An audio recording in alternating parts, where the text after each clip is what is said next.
வார்த்தை கிரியை உம்முடைய கரத்திலே சகலத்தையும் தாழ்த்தி ஒப்பு கொடுக்கிறோம். எங்கள் மீட்பெரும் இரட்சகருமாகிய யெகோஷுவா மசிகா நாமத்தினாலே வேண்டிக் கொள்கிறோம் பிதாவே, ஆமென். எல்லாரும் உட்காருங்கள். வசனம் சொல்லுகிற பிள்ளைகள் ஒவ்வொருவராக வசனம் சொல்லுங்கள். Memory versus.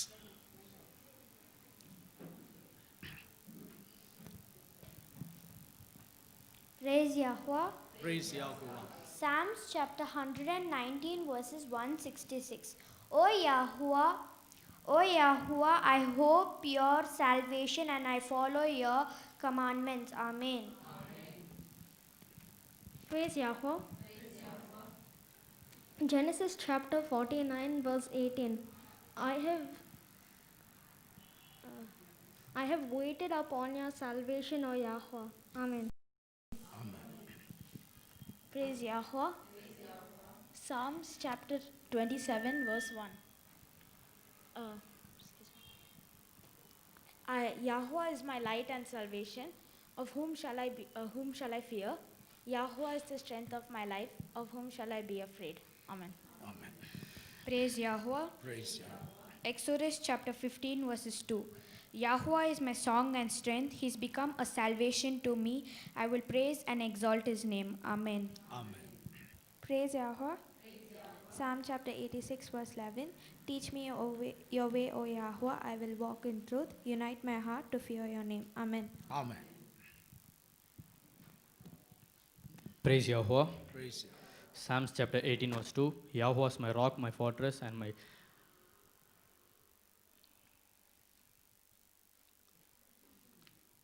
strength, in whom I put my trust, my shield, my salvation. Amen.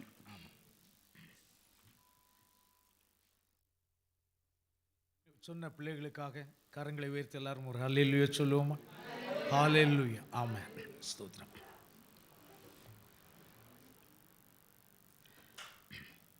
யாராயிலும் சாட்சி சொல்ல விரும்புகிறீர்களா? சாட்சி சொல்ல விரும்புகிறவர்கள் யாராவது இருக்கிறீர்களா? சரி.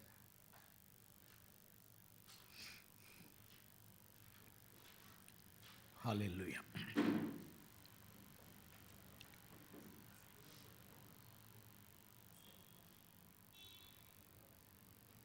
கடந்த வாரம் பிரதர் மெசேஜ் கொடுத்தீங்களா? Phone number. ஓகே.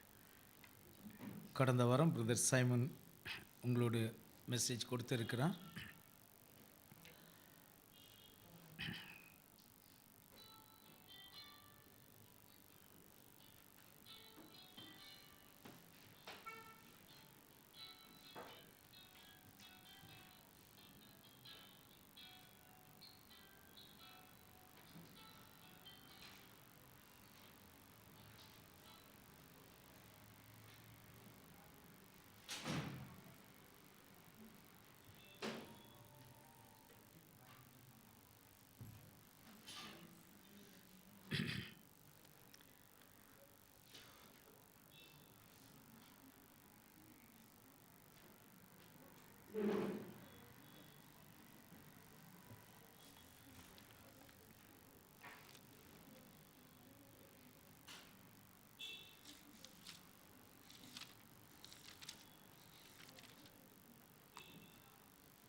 போன வாரம்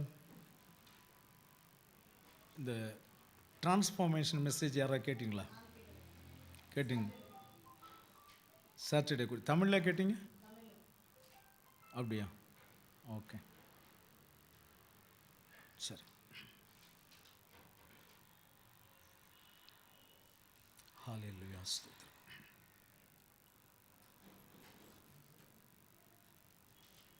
எல்லாரும் கேட்டிங்களா? இல்லை. கேட்கலையா? சரி.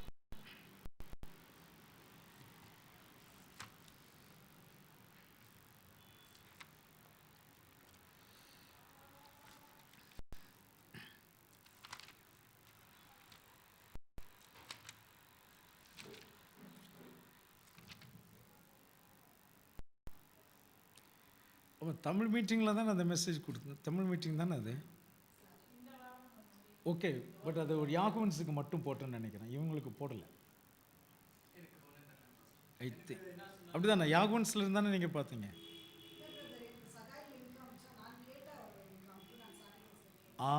அப்போ யாகுவன்ஸ்ல அனுப்புனதை இவங்க கேட்டிருக்காங்க. நம்ம பொதுவாக அங்கே அனுப்புறது இல்லைல்ல தமிழ் மீட்டிங்.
ரோமர் 12ஆம் அதிகாரம்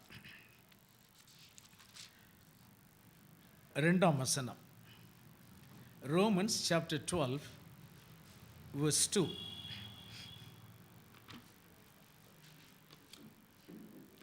நீங்கள் இந்த பிரபஞ்சத்திற்கு ஒத்த வேஷம் தெரியாமல் தேவனுடைய நன்மையும் பிரியமும் பரிபூர்ணமான சித்தம் இன்னதென்று பகுத்தறியத்தக்கதாக உங்கள் மனம் புதிதாகிறதினாலே மறுரூபமாகுங்கள். ஆமென். Amen. Hallelujah. And do not be conformed to this world. Romans chapter 12 verse 2. And do not be conformed to this world, but be transformed by the renewing of your mind, that you may prove what is that good and acceptable and perfect will of Elohim. தேவனுடைய நன்மையும் பிரியமும் பரிபூரணவுமான சித்தம் இன்னதென்று பகுத்தறியத்தக்கதாக உங்கள் மனம் புதிதாகிறதுனாலே மறுரூபமாகுங்கள். So we need to be transformed. Okay. தேவனுடைய நன்மையும் பிரியமும் பரிபூரணமான சித்தம் என்ன என்று நாம் அறிந்து கொள்ள வேண்டும். இப்போ எனக்கு என்ன தேவை என்று அறிந்திருந்தால்தான், அதை நான் உங்களுக்கு வெளிப்படுத்தினால்தான் நீங்கள் அதை எனக்கு செய்ய முடியும். உங்களுக்கு செய்ய மனதிருந்தால் நான் அதை உங்களுக்கு சொன்னால்தான் அதை நீங்கள் எனக்கு செய்ய முடியும். அப்படி எனக்கு பிரியமான ஒரு காரியத்தை நீங்கள் செய்யும் பொழுது அதை நான் ஏற்றுக்கொள்ளுவேன். இப்போ எனக்கு பிரியமில்லாத ஒரு காரியத்தை நீங்கள் தந்தால் அல்லது செய்தால் நான் அதை ஏற்றுக்கொள்ள வேண்டும் என்ற கட்டாயம் இல்லை. காரணம், எனக்கு அது பிரியமில்லை. இப்போ யாகுவாவுக்காக அநேக விஷயங்கள் செய்ய வேண்டும் என்று நமக்கு விருப்பம் இருக்கலாம். ஆனால் அதை ஏற்றுக்கொள்ள வேண்டும் என்று யாகுவாவுக்கு விருப்பம் இருந்தால்தான் நீங்கள் கொடுப்பதை அவர் ஏற்றுக்கொள்ளுவார். யாகுவாவுக்கு விருப்பம் இல்லாத ஒரு காரியத்தை நீங்கள் கொடுத்தால் அவர் அதை ஏற்றுக்கொள்ள மாட்டார். சரியா? அப்போ யாகுவாவுக்கு என்ன பிரியம்? தேவனுடைய நன்மையும் பிரியமும் பரிபூரணமான சித்தம் என்னதென்று நாம் என்ன செய்ய வேண்டும்? அறிந்து கொள்ள வேண்டும். You need to know the good, okay, and acceptable and perfect will of Yahuwah. The things what you want to offer to Yahuwah could be very good, but at the same time it should be acceptable. It should be acceptable and it should fall under the perfect will. நீங்கள் எதை வேண்டுமானாலும் யாகுவாவுக்கு கொடுக்க வேண்டும் என்று நீங்கள் விரும்பலாம். உங்கள் விருப்பத்தில் தவறு இல்லை. நீங்கள் விரும்பலாம். ஆனால் தேவன் அதை ஏற்றுக்கொள்ள வேண்டும் என்று சொன்னால் நான் கொடுப்பதை என் யாகுவா அங்கீகரிக்க வேண்டும் என்பதை நீங்கள் விரும்பினால் நீங்கள் என்ன செய்ய வேண்டும்? அது தேவனுக்கு நன்மையும் பிரியமும் அதே போல பரிபூரணமான சித்தம் என்னதென்று நாம் அறிந்து கொள்ள வேண்டும். நீங்கள் கொடுக்கிறதான ஒரு காரியம் தேவன் பிரியத்தோடு ஏற்றுக்கொள்ள வேண்டியதாக இருக்கும். இப்போ நம்முடைய பிள்ளைகள் இருக்கிறார்கள். நம்முடைய பிள்ளைகளுக்கு எப்போவுமே நம்ம என்ன கொடுப்போம்? இருக்கிறதுல பெஸ்ட்டு தான் கொடுப்போம். எத்தனை பிள்ளைங்க நீங்கள் கொடுத்த உடனே அதை வாங்கி சாப்பிட்ருதுங்க? எத்தனை பிள்ளைங்களுக்கு நீங்கள் ட்ரெஸ் வாங்கி கொடுக்குறீங்க, கொடுத்த உடனே எனக்கு இது ரொம்ப இஷ்டமாக இருக்குன்னு எத்தனை பிள்ளைங்க சொல்ல போகுது? எந்த விஷயமா இருக்கட்டும். அப்போ எதை கொடுத்தா பிள்ளைங்க அக்செப்ட் பண்ணிக்கும்? அவங்களுக்கு எது பிரியமாக இருக்கிறதோ அதை நீங்கள் வாங்கி கொடுத்தா தான் பிள்ளைகள் அதை அக்செப்ட் பண்ணிக்கொள்ளும். இப்போ பிள்ளைகளுடைய நிலைமை எப்படி இருக்கிறது என்றால் தேவனுடைய நிலைமை அப்படித்தான். நீங்கள் எதை கொண்டு கொடுத்தாலும் தேவன் அதை ஏற்றுக்கொள்ள வேண்டும் என்று எந்த கட்டாயமும் இல்லை. நீங்கள் எதை கொடுத்தால் அவர் பிரியத்தோடு அதை ஏற்றுக்கொள்ளுவாரோ அதைத்தான் நாம் தேவனிடத்திலே கொடுக்க வேண்டும். உங்கள் மனதிலே நீங்கள் எதை வேண்டுமானாலும் கொடுக்க வேண்டும் என்று நீங்கள் தீர்மானம் பண்ணிக்கொள்ளலாம் உங்கள் மனதிலே.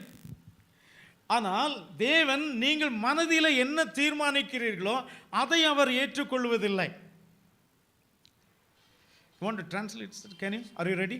Yeah. Okay, then let me preach only in that. இப்போ தேவனுக்கு நீங்கள் எதை கொடுத்தால் அவர் ஏற்றுக்கொள்வார் என்பதை நாம் முதலாவது அறிந்து கொள்ள வேண்டும். We must first understand what is it that is acceptable to Yahuwah. அப்ப யாகுவா எதை ஏற்றுக்கொள்வார் என்று நாம் வேதத்திலிருந்து பார்த்தோமானால், If we look in the scriptures, what is acceptable to Yahuwah? நம் மனதில் எது சரி என்று தோன்றுகிறதோ அதை அவர் ஏற்றுக்கொள்ள மாட்டார். Not what seems right within our hearts. அவருடைய வார்த்தையில் எது சரி என்று அவர் சொல்லி இருக்கிறாரோ அதை மாத்திரமே அவர் ஏற்றுக்கொள்வார். But only what is right according to his word. அது மிகவும் அழகாக இருக்கலாம், It may be very beautiful அல்லது அழகு இல்லாமல் இருக்கலாம், or not beautiful, அது நிறைவானதா இருக்கலாம், or maybe something with fullness, அல்லது கொஞ்சமாக இருக்கலாம், or just a little, அது விலை உயர்ந்த ஒரு சாதனமாக இருக்கலாம், or a very expensive thing, அல்லது விலையே இல்லாத ஒரு சாதனமாக or இருக்கலாம். something which is not expensive at அது all. எதுவா இருந்தாலும் Let it be anything. அவருடைய வார்த்தையின்படியே இருந்தால் மட்டுமே அவர் அதை ஏற்றுக்கொள்வார். Only if it is in accordance to his word, he will accept it. Hallelujah. Hallelujah. நமக்கு பிரியமானதை அவர் ஏற்றுக்கொள்ள வேண்டும் என்ற அவசியமே கிடையாது. It is not necessary that he should accept. நீங்கள் யாகுவாவுக்கு எதையாகிலும் செய்ய வேண்டும் என்று நீங்கள் விரும்பினால் யாகுவாவுக்கு என்ன பிரியம் என்று முதலில் நீங்கள் தெரிந்து கொள்ள வேண்டும். If you desire to do something for Yahuwah, first know what is desirable to him. நம்ம எல்லாருக்குள்ளும் யாகுவாவுக்காக எதையாகிலும் செய்ய வேண்டும் என்கிற வாஞ்சை இருக்கிறது. Everyone has that longing to do something for Yahuwah, காரணம் யாகுவா நமக்கு மிகப்பெரிய நன்மையை செய்திருக்கிறார். because he has done a great thing in us. அவர் தம்முடைய ஜீவனையே நமக்கு He தந்திருக்கிறார். has given us his life. மிகப்பெரிய ரட்சிப்பை நமக்கு A தந்திருக்கிறார். great salvation he has given So to us. இப்படி தந்த என்னுடைய தேவனுக்கு நான் எதையாகிலும் செய்ய வேண்டும் என்கிறதான விருப்பம் மனிதனுக்குள் வருவது உண்மைதான். So it is true that in man a desire will come that we need to do something for Yahuwah has done this for us. சங்கீதக்காரன் 116ஆம் சங்கீதத்தில் என்ன சொல்கிறார் என்று பாருங்கள். See what the psalmist is saying in Psalm 116. 12th verse, Psalm 116, 12 and 13. verse 12 and 13. What shall I render to Yahuwah for all his benefits toward me? I will take up the cup of salvation and call upon the name of Yahuwah. Amen. Next also. And I will pay my oaths to Yahuwah now in the presence of all his people. Amen. Amen. Hallelujah. Hallelujah. யாகுவா எனக்கு செய்த எல்லா உபகாரங்களுக்காகவும் அவருக்கு எண்ணத்தை செலுத்துவேன். What shall I render to Yahuwah for all the benefits toward me? ரட்சிப்பின் பாத்திரத்தை கையில் எடுத்துக்கொண்டு யாகுவாவுடைய நாமத்தை தொழுது கொள்ளுவேன். I will take up the cup of salvation and call upon the name of Yahuwah. நான் யாகுவாவுக்கு செய்த பொருத்தனைகளை அவருடைய ஜனங்கள் எல்லாருக்கும் முன்பாகவும் செலுத்துவேன். I will pay my vows to Yahuwah now in the presence of all his people.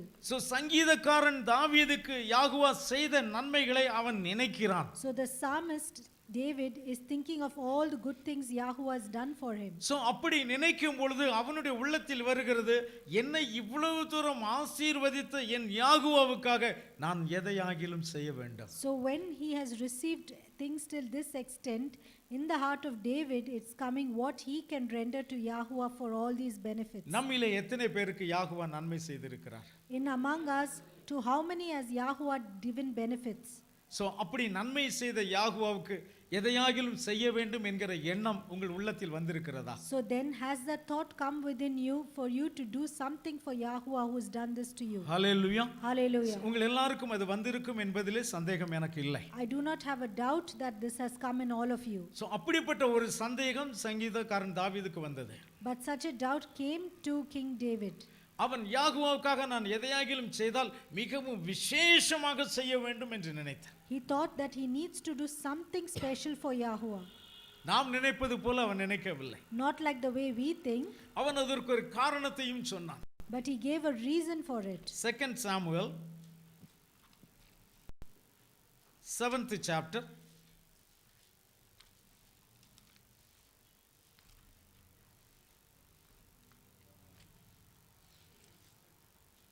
Second Samuel chapter 7 verse 1. யாகுவா ராஜாவைச் சுற்றிலும் இருந்த அவனுடைய எல்லா சத்துருக்களுக்கும் அவனை நீங்களாக்கி இளைப்பாற பண்ணின போது அவன் தன் வீட்டிலே வாசமாயிருக்கையில் ராஜா தீர்க்கதரிசியாகிய நாத்தானை நோக்கி, பாரும், கேதுரு மரங்களால் செய்யப்பட்ட வீட்டிலே நான் வாசம் பண்ணும்போது தேவனுடைய பெட்டி திரைகளின் நடுவே வாசமாயிருக்கிறதே என்றான். எஸ், யாகுவா என்னை சுற்றி இருக்கிற எல்லா சத்துருக்களுக்கும் என்னை விலக்கி மீட்டிருக்கும் பொழுது, எனக்கு இவ்வளவு பெரிய அருமையான வீட்டை தந்திருக்கும் பொழுது, தேவனுடைய ஆலயம் எப்படி இருக்கிறது? தேவனுடைய உடன்படிக்கை பெட்டிக்கு ஒரு கூடாரம் தானே இருக்கிறது, அதற்கு நான் மிகப்பெரிய ஒரு ஆலயத்தை கட்ட வேண்டும் என்கிறதான எண்ணம் அவருக்குள் வந்தது. That Yahuwah has given him rest from all his enemies around him, but the condition of the house of the ark of the covenant of Yahuwah, the thought came into David that he needs to do something that he can have the ark of the covenant in a good place. இன்னும் 2 Samuel 6ஆம் அதிகாரம் 21ஆம் வசனம், 6th chapter verse 21. So David said to Michal, "It was before Yahuwah who chose me instead of your father and all his house, to appoint me ruler over the people of Yahuwah, over Yasharim. Therefore I will play music before Yahuwah." அதற்கு தாவீது மீகாலை பார்த்து, உன் தகப்பனை பார்க்கிலும் அவருடைய எல்லா வீட்டாரை பார்க்கிலும் என்னை இஸ்ரவேலாகிய யாகுவாவுடைய ஜனத்தின் மேல் தலைவனாக கட்டளையிடும்படிக்கு தெரிந்து கொண்ட யாகுவாவுடைய சமூகத்திற்கு முன்பாக ஆடி பாடினேன். ஆமென். ஹல்லேலூயா. சோ தாவீதை அந்த தேசத்தின் மேல் தலைவனாகினார். ஆட்டுகளுக்கு பின்னாலே நடந்த அந்த தாவீதை தேவன் அந்த ராஜ்யத்துக்கே தலைவனாய் மாற்றினார். So the David, who was a shepherd and who led the sheep, was changed to be the king of that whole kingdom. So ஆகையினாலே அவன் நினைத்தான், என் தேவனுக்கு நான் செய்கிற காரியம் மிகவும் விசேஷித்த காரியமாய் இருக்க வேண்டும் என்று நினைத்தான். So he thought the thing that he does for his God should surely be special. So ஆகவே அவன் என்ன செய்தான்? So what did he do for that? தேவனுடைய உடன்படிக்கை பெட்டியை எடுத்துக்கொண்டு வரும் பொழுது, While carrying the ark of the covenant, அவன் அதை விசேஷமான ஒரு வண்டியை செய்து விசேஷமான காளைகளை பூட்டி தேவனுடைய சமூகத்தில் மிகவும் ஆடலோடும் பாடலோடும் அதை கொண்டு வர வேண்டும் என்று விரும்பினான். he wished to put this in made a special cart, place the ark of the covenant in the cart, and got special oxen and bring it with singing and dancing. ஏனெனில் யாகுவா அவனுக்கு நன்மை செய்தார். Because Yahuwah did that good thing for him, சுற்றிலும் இருக்கிற எல்லா சத்துருக்களையும் அவன் முறியடித்தான். and he defeated all the enemies that surrounded him, பெரிய ஐஸ்வர்யம், பெரிய பணக்காரனாகி விட்டான். and he became a great man, rich, அவன் அந்த தேசத்துக்கு ராஜாவும் ஆகிவிட்டான். also the king of that place. So அப்பொழுது அவன் மனதில் என்ன வந்தது? Then the thought came in his heart, என்ன இவ்வளவு தூரம் ஆசீர்வதித்த என் யாகுவாவுக்கு my Yahuwah who has blessed me thus far, நான் செய்கிற காரியம் விசேஷமான காரியமாக இருக்க the வேண்டும். thing that I do for him should be special. இதைத்தான் அவன் தன் மனதிலே நினைத்தான். That was the thought of his heart. அதுல ஏதாவது தவறு இருக்கிறதா? Is there anything wrong in it? சொல்லுங்கள், சபை சொல்லுங்கள், அதில் ஏதாவது தவறு இருக்கிறதா? Think of it, everybody here. Is நாமும் there கூட something அப்படித்தான் wrong? நினைப்போம் இல்லையா? என்ன இவ்வளவு தூரம் ஆசீர்வதித்த தேவனுக்கு நான் எதையாகிலும் விசேஷமாக செய்ய வேண்டும், அப்படித்தானே? That would be the thought of all of us, to do something special for Yahuwah has done all this for us. So அதனால ஆசீர்வதித்தா தான் செய்வோம், அப்படித்தானே? So is it that if he blesses alone we will do? இப்ப சபை என்ன சொல்றீங்க? Now what is the answer of the congregation? எப்படி? ஆமென், ஹல்லேலூயா. Hallelujah. நாம் எப்படினாலும் அவருக்கு செய்வோம். ஆனால் தாவீதினுடைய மனதிலே இயற்கையாக நம்மை போலவே அவனுடைய இருதயத்திலும் அந்த ஆசை வந்தது. So naturally in David's heart also the same longing came. Hallelujah. Hallelujah. அப்பொழுது அவன் என்ன செய்தான்? விசேஷமான ஒரு ரதத்தை செய்தான். He made a special cart, அந்த ரதத்திலே விசேஷமான காளைகளை அவன் பூட்டினான். and he got special oxen to drive it, அதை மிகவும் சந்தோஷத்தோடு மேளதாளத்தோடு அதை அவன் கொண்டு வந்தான். and with great joy and music he brought it along.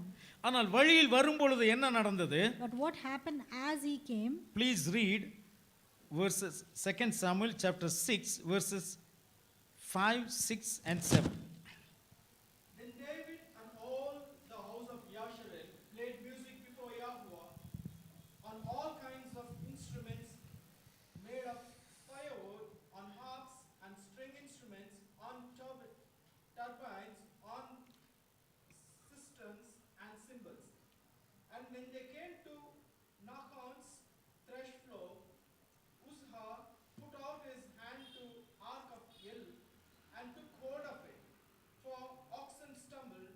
Then the anger of Yahuwah was aroused against Uzzah, and Yahuwah struck him there for his error, and he died there by the ark of El.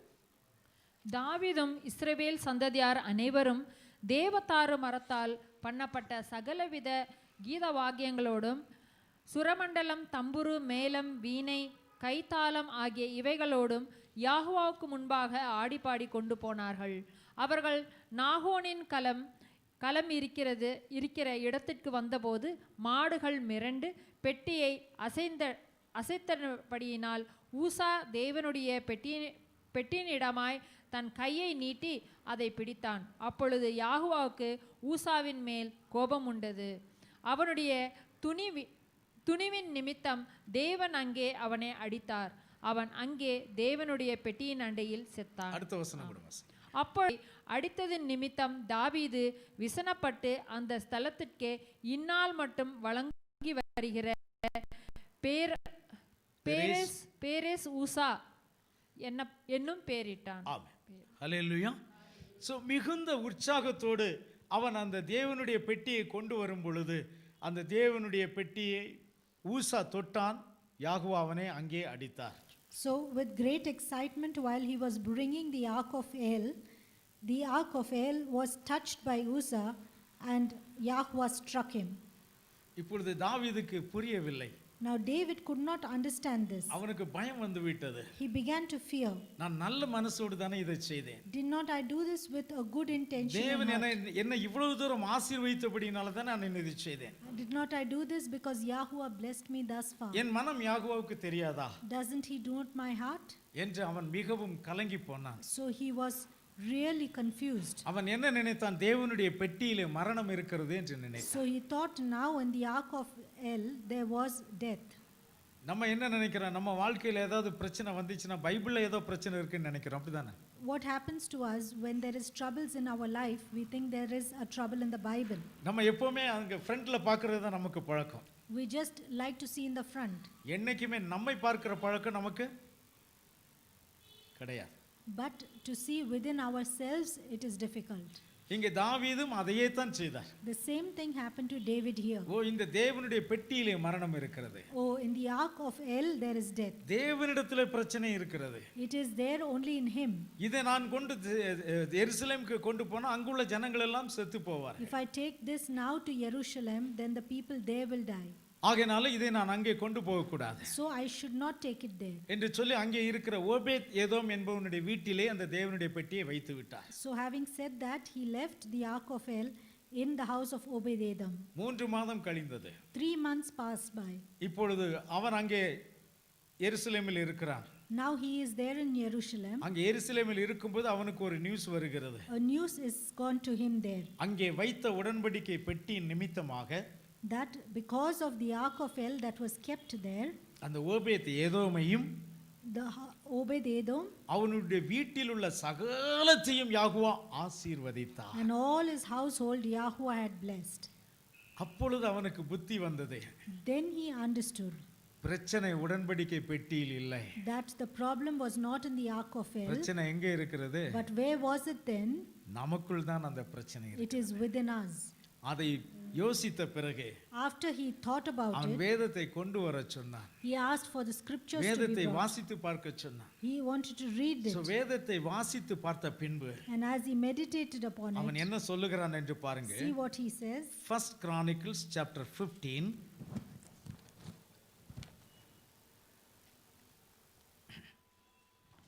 verses 2 and 13. First Chronicles chapter 15 verse 2 and 13. 1 நாளாகமம் 15ஆம் அதிகாரம் வசனங்கள் 2 13. Then David said, No one may carry the ark of El but the Levites. For Yahweh has chosen them to carry the ark of El and to minister before him forever. For because you did not do it the first time, Yahweh our El broke out against us because we did not consult him about the proper order. Amen. ஆமென். பிற்பாடு தாவீது லேவியர் ஒழிய வேறொருவரும் தேவனுடைய பெட்டியை எடுக்கலாகாது. தேவனுடைய பெட்டியை எடுக்கவும் என்றைக்கும் அவருக்கு பணிவிடை செய்யவும் அவர்களையே யாகுவா தெரிந்து கொண்டான் என்றான். முதலில் நீங்கள் அதை சுமக்காதபடியினாலும் நாம் நம்முடைய தேவனாகிய யாகுவாவை நியாயமானபடியே தேடாதபடியினாலும் அவர் நமக்குள்ளே அடிவிழ பண்ணினார் என்றான். ஹல்லேலூயா. ஹல்லேலூயா. இப்போ வேதத்தை திரும்பி பார்த்த பொழுது தாவீதுக்கு புரிந்தது, நாம் செய்ததுதான் தவறு. உடன்படிக்கை பெட்டியில் என்ன இல்லை? தவறே இல்லை. So after he meditated the scriptures, David understood that the fault was in him and not in the ark of El. அப்போ அங்க 13ஆம் வசனத்தில் என்ன சொல்லுகிறார் என்று பாருங்க. And what was said in the verse 13, முதலில் நீங்கள் அதை சுமக்காதபடியினாலும், for because you did not do it at the first time, ஏன்னா சுமக்கிறதுக்கு யாகுவா யாரை வச்சிருக்கிறாரு? for who does Yahuwah keep to bear the ark? மாட்டு வண்டி இல்ல, It is not the cart. ஒரு ரதத்தை யாகுவா சொல்லவில்லை. But not Yahuwah did not ask for a cart. நமக்கு வசதியான உடனே தேவனுடைய உடன்படிக்கை பெட்டி ரதத்தில் ஏற்றி விடலாம் என்று நாம் நினைக்க கூடாது. We should not think that once we have the convenience, யாகுவாவுடைய பெட்டி என்ன செய்யப்பட வேண்டும்? what should the ark be done? அது தோளிலே சுமக்கப்பட வேண்டும். It should be borne upon our shoulders. உனக்கு எவ்வளவு வசதி வந்தாலும் சரி, Let it be you have any நீ எவ்வளவு luxury. பணக்காரனா இருந்தாலும் சரி, Let you have any நீ richness. எவ்வளவு பெரியவனா இருந்தாலும் சரி, Or you be any great யாகுவாவுடைய person. பெட்டி நீ தோளில் தான் சுமக்க வேண்டும். You must bear the ark of Yahuwah on your shoulder alone. Hallelujah. Hallelujah. அதுவும் யார் தோளிலே சுமக்க வேண்டும் தெரியுமா? And on whose shoulder? தேவனுடைய ஊழியத்திற்கென்று அழைக்கப்பட்டவர்கள் மட்டும்தான் அதை சுமக்க வேண்டும். It is only those who are called for the ministry of Yahuwah. to லேவியர் ஒழிய வேறொருவரும் தேவனுடைய பெட்டியை எடுக்கலாகாது. No one except the Levites can bear the ark of El. Hallelujah. Hallelujah. ஒரு வசனம் எபிரேயர்ல நினைக்கிறேன், ஆரோனை போல அழைக்கப்பட்டால் ஒழிய யாரும் இந்த ஊழியத்திற்கு தானாக ஏற்படுவதில்லை என்று ஒரு வசனம் இருக்கிறது.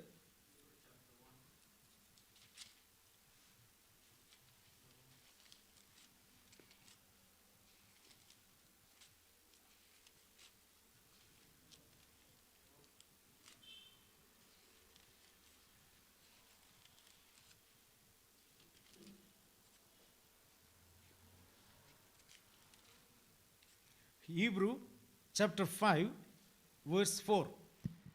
எபிரேயர் 5ஆம் அதிகாரம் 4ஆம் வசனம். மேலும் ஆரோனை போல தேவனால் அழைக்கப்பட்டாலொழிய ஒருவனும் இந்த கனமான ஊழியத்திற்கு தானாய் ஏற்படுகிறதில்லை. ஆமென். And no man takes this honor to himself, but he who is called by Elohim, just as Aaron was. Hallelujah.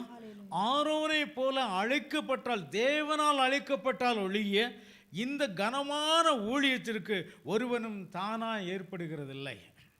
And no man takes the honor to himself, but he who is called by El, just as Aaron was. எனக்கு நன்றாக வசனம் தெரியும் என்பதனாலே நான் ஊழியம் செய்ய முடியாது. I can't do the ministry just because I know the word well. எனக்கு நன்றாக பேச தெரியும் என்பதனாலே நான் ஊழியம் செய்ய முடியாது. I can't do the ministry just because I can speak well. என்னிடத்திலே நல்ல அட்மினிஸ்ட்ரேஷன் இருக்கிறது என்பதனாலே நான் தேவனுக்கு ஊழியம் செய்ய முடியாது. And I cannot do ministry just because I am good at administration. ஒன்றும் இல்லாதவனாய் இருந்தாலும், Even if you do not have any good thing, தேவனால் அழைக்கப்பட்டிருந்தால், but if you are called by him, நீ அந்த ஊழியத்தை செய்யலாம். you can do the ministry. நீ எவ்வளவு பெரியவனாய் இருந்தாலும் பரவாயில்லை. Let you be any great. தேவனுடைய பெட்டி தோளில் தான் லேவியர் சுமக்க வேண்டும். It is only the Levites who can bear the ark of the வேறு covenant, யாரும் அதை சுமக்க கூடாது. but no one else.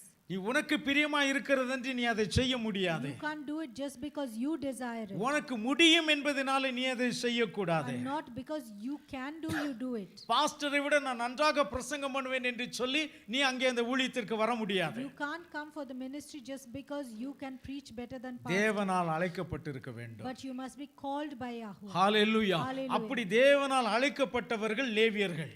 Such are the Levites. அந்த லேவியரை தவிர வேறு யார் செய்தாலும் தேவன் அதை ஏற்றுக்கொள்ள மாட்டார். And Yahweh will not accept anybody but the Levites to do அதை it. வேதத்தை ஆராய்ந்து பார்த்த பிறகு தாவீது அறிந்து கொள்ளுகிறார். And while after researching the scriptures, David understands it. So இப்பொழுது அவர் சொல்லுகிறார், Now he is telling, முதலில் நீங்கள் அதை சுமக்காதபடியினாலும், and because you did not do it the first time, அடுத்தபடி யாகுவாவை நியாயமானபடியே தேடாதே போனபடியினாலும், and because you did not seek Yahweh in the right manner, அந்த right manor அல்லது நியாயமானபடியே என்று சொல்வது வார்த்தையின்படியே செய்யாமல் போனபடியினால். and the right manner or accordingly means according to the word.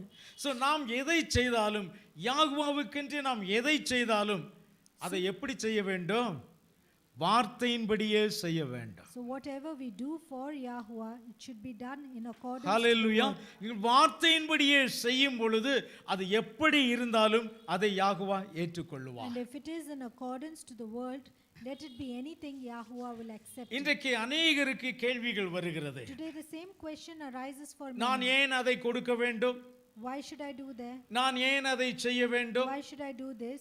இப்படி பலவிதமான கேள்விகள் நமக்குள்ளே வந்து கொண்டே இருக்கிறது. Such questions arise in all of us. ஆனால் என்ன கேள்வி நமக்கு வர வேண்டும் தெரியுமா? But what is the question that நான் should arise? கொடுத்தால் என் தேவன் அதை ஏற்றுக்கொள்வாரா? If I give, will my Yahweh accept நான் it? கொடுப்பதை யாகுவா அங்கீகரிப்பாரா? Will he even honor what I give? அதை நாம் சிந்திக்க வேண்டும். That is what we need to think என்னிடத்தில் about. அதிகமா இருக்கிறது என்பதனால் அல்ல, Not because I have more, என்னிடத்தில் இல்லை என்பதனாலும் அல்ல. and not because I don't. அவர் என்ன சொல்லுகிறார் தெரியுமா? Do you know what he says? இந்த வானத்தையும் பூமியையும் நான் உண்டாக்கினேன். I made the heaven and earth. வானம் எனக்கு சிங்காசனம், The earth is my throne. பூமி எனக்கு பாதபடி.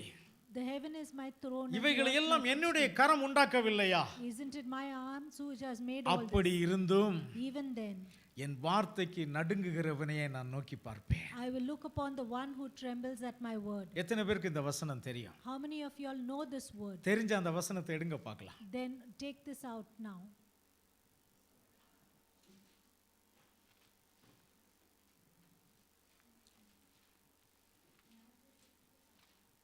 மேத்யூ, எடுத்து வாசிங்க. அப்போ நான் சொன்ன மாதிரி இருந்துச்சுன்னா அதை வாசிங்க.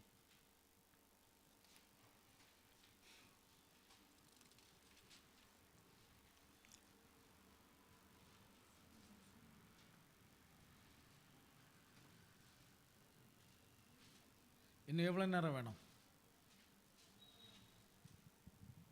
How much time you all need? நான் 2 வசனத்தை நான் பாராம மெமரைஸ் வேர்ஸ் சொல்லியிருக்கிறேன். பிள்ளைங்களுக்கெல்லாம் ஹல்லேலூயா சொன்னேன், எனக்கு சொல்ல வேண்டாமா யாரும்? 2 verses நான் இப்போ தான் பைபிள் புரட்டுறேன், நான் அதுக்கு முன்னாலே உங்களுக்கு வேர்ஸை சொல்லிட்டேன்.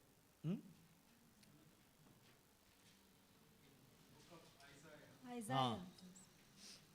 ஐசாயா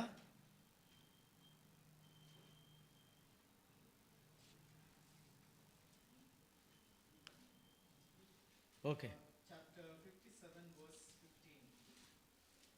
57 15 சரி வாசிங்க பார்க்கலாம். Okay, It's before. Isaiah chapter 66 verses 1 and 2. Jehovah சொல்லுகிறது என்னவென்றால், ம் வானம் எனக்கு சிங்காசனமும் ம் பூமி எனக்கு பாதபடி, நீங்கள் எனக்கு கட்டும் ஆலயம் எப்படிப்பட்டது, நான் தங்கியிருக்கும் ஸ்தலம் எப்படிப்பட்டது, என்னுடைய கரம் இவைகளையெல்லாம் சிருஷ்டித்ததினால் இவைகளையெல்லாம் உண்டாயின என்று யெகோவா சொல்லுகிறார். ஆனாலும் சிறுமைப்பட்டு ஆவியில் நொறுங்குண்டு என் வசனத்திற்கு நடுங்குகிறவனையே நோக்கி பார்ப்பேன். ஆமென். ஹalleluya. என் வசனத்துக்கு நடுங்குகிறவனையே நான் நோக்கி பார்ப்பேன். I will look upon him who trembles at my word. Hallelujah. Hallelujah. பெரிய ஆலயம் இல்லை யாகுவா எதிர்பார்க்கிறது. Yahweh is not looking for a great temple நம்முடைய பில்டிங் இல்லை யாகுவா எதிர்பார்க்கிறது. and not our buildings. அந்த பில்டிங்குள்ள இருக்கிறவர்களிலே எவன் அவருடைய வசனத்துக்கு நடுங்குகிறானோ அவனை நோக்கி பார்க்கிறார். But he looks upon the one who trembles at his word in that building. Hallelujah. Hallelujah. அது எப்படி நடுங்கணுமா, அது என்ன சொல்றாரு பாருங்க. And see how you need to tremble. இரண்டாவது வசனத்துல சொல்றாரு, In the second verse, ஆனாலும் சிறுமைப்பட்டு and to him who is poor ஆவியில் நொறுங்குண்டு and contrite in spirit, என் வசனத்துக்கு நடுங்குகிறவனையே நான் நோக்கி பார்ப்பேன். and to who trembles at my word, to him I will look upon. இன்றைக்கு யாகுவா நம்மை நோக்கி பார்க்க வேண்டும் என்று சொன்னால், Today, if Yahweh has to look upon us, வெறும் வசனத்துக்கு நடுங்கினால் மட்டும் போதாது. it is not enough to tremble at the word. நம்ம எல்லாம் வசனத்துக்கு நடுங்குகிறோமா? Are we the ones who tremble at his word? எவ்வளவு தூரம் நாம் அவருடைய வசனத்துக்கு நடுங்குகிறோம் சொல்லுங்க பார்க்கலாம். And how far do we even tremble at that word? Examine yourself, உங்களுடைய இருதயத்தை நீங்கள் சோதித்து பாருங்கள். And look within your hearts. எவ்வளவு தூரம் தேவனுடைய வார்த்தைக்கு நாம் நடுங்குகிறோம். How much do we tremble at the word of Yahweh? இன்றைக்கு யாகுவா நமக்கு சாட்சி சொல்லுவாரா? Will Yahweh give a testimony for us? இந்த கூட்டத்தில் இருக்கிறவர்களிலே Among those who are here, இந்த பிள்ளை என் வார்த்தைக்கு நடுங்குகிற பிள்ளை. this child is the one who trembles at my word. உங்களுக்கு ஒன்று தெரியுமா? Do you know something? வார்த்தைக்கு நடுங்குகிற வேறொரு ஆளும் உண்டு. There is one more who trembles at my word. யாரு? இங்க பாருங்க. சாத்தான் தேவனுடைய வசனத்துக்கு நடுங்குவான்னு பிரதர் சொல்றாரு. உண்மையா? Is it true that the Satan will உண்மையா? also tremble?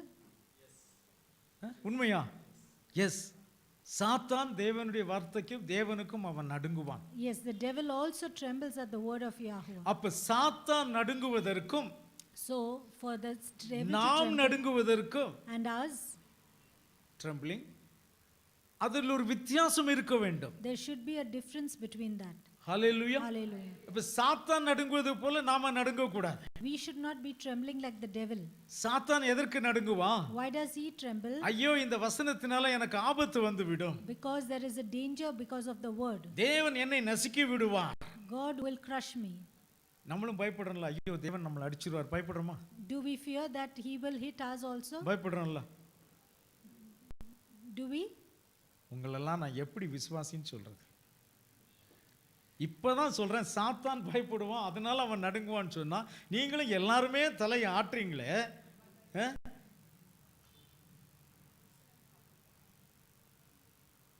நான் எப்படி உங்களை விசுவாசின்னு சொல்றது? நம்ம விசுவாசம் எந்த நிலைமையில் இருக்கிறது சிந்திச்சு பாருங்க. நம்ம தேவனுக்கு பெரிய ஆலயம் கட்டுறதுல நமக்கு ரொம்ப இன்ட்ரெஸ்ட் இருக்குது. We want to build a temple for Yahweh. பெரிய இடம் வாங்குறதுல இன்ட்ரெஸ்ட் இருக்குது. We want to buy a big place. நம்மிலே எத்தனை பேருக்கு ஆத்துமாக்களை சம்பாதிப்பதிலே இன்ட்ரெஸ்ட் இருக்கிறது சொல்லுங்க. And how much of us have that interest to earn the souls for Yahweh? நான் அறிந்த சத்தியத்தை மற்றவர்கள் அறிந்து கொள்ள வேண்டும் என்கிற பாரம் எத்தனை பேருக்கு இருக்கிறது? And the burden that we should share the truth we know to others. சிந்தித்து பாருங்க. Let us think about it. அப்போ அவருடைய வார்த்தைக்கு நடுங்குகிறவன் என்ன செய்கிறானா? So what does the one who trembles at his word அவன் do? சிறுமைப்படுகிறான். He is then poor. சிறுமைக்கு எதிர்ப்பதம் என்ன? What is the opposite of poor? அந்த poor இல்லை இது. This is not that poor here. இந்த புவர், எஸ், இந்த புவர் என்ன தெரியுமா? Humbleness. This poor is compared to humbleness. Humbleness. இவன் பெரிய வெல்தியா இருப்பான். நம்ம சில மனுஷர்களை சொல்றது இல்லையா, இவருக்கு பெரிய லேண்ட்லார்டு, ஆனா பாருங்க ரொம்ப சிம்பிள் மேன் சொல்றோமா நம்ம? Don't we compare a இல்ல, great person is to a very rich simple? Man, ஆனா he is very simple man அப்படின்னு சொல்றல, அந்த புவர் இது. The poor here is humble person. So அந்த அந்த தாழ்மை இருக்கிறவன் தான்.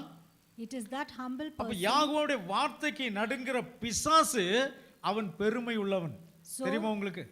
The one who trembles at the word of Yahuwah, the devil has pride. எத்தனை in பேருக்கு him. தெரியும் பிசாசு ரொம்ப பெருமை உள்ளவன்? எத்தனை பேருக்கு தெரியும்? How many of you all know that the devil has pride in him? பிசாசு என்ன சொன்னான் தெரியுமா? Do you know what he said?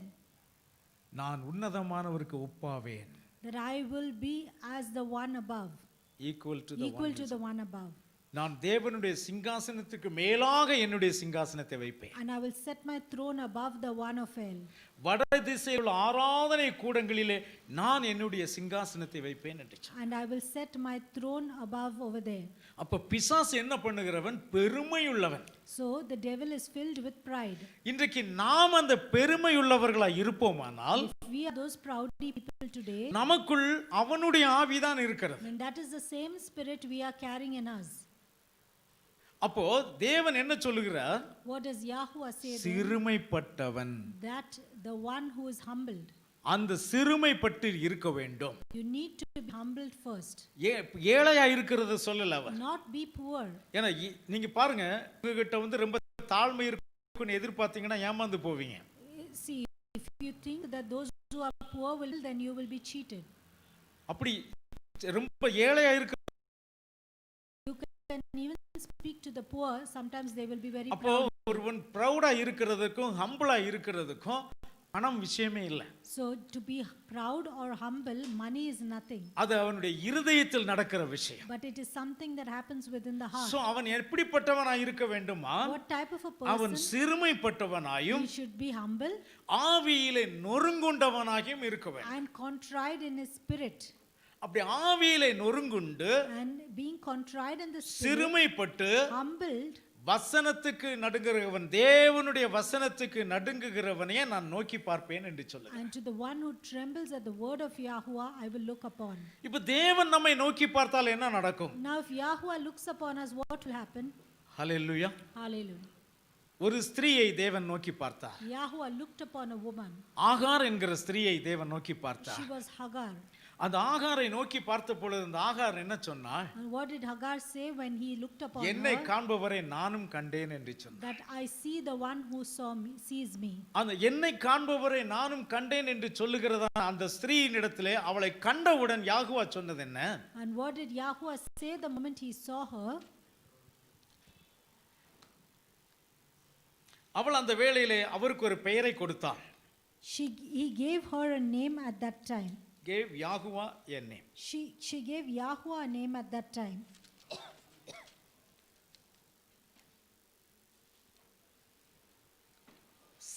Genesis chapter 16.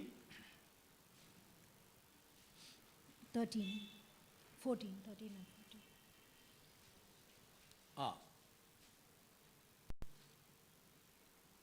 இங்க இதுல 13, தமிழ்ல 13. அப்பொழுது அவன் என்னை காண்பவரை நானும் இவ்விடத்தில் கண்டேன் அல்லவா என்று சொல்லி தன்னோடு பேசின யாகுவாவுக்கு நீர் என்னை காண்கின்ற தேவன் என்று பெயரிட்டாள். Then she called the name of Yahuwah who spoke to her. You are the El who sees. For she said, have I also here seen him who sees me? Amen. Amen. Hallelujah. Hallelujah. என்னை காண்பவரை நானும் கண்டேன். She says, I have seen the one who sees me. யாகுவா என்ன சொன்னாரு?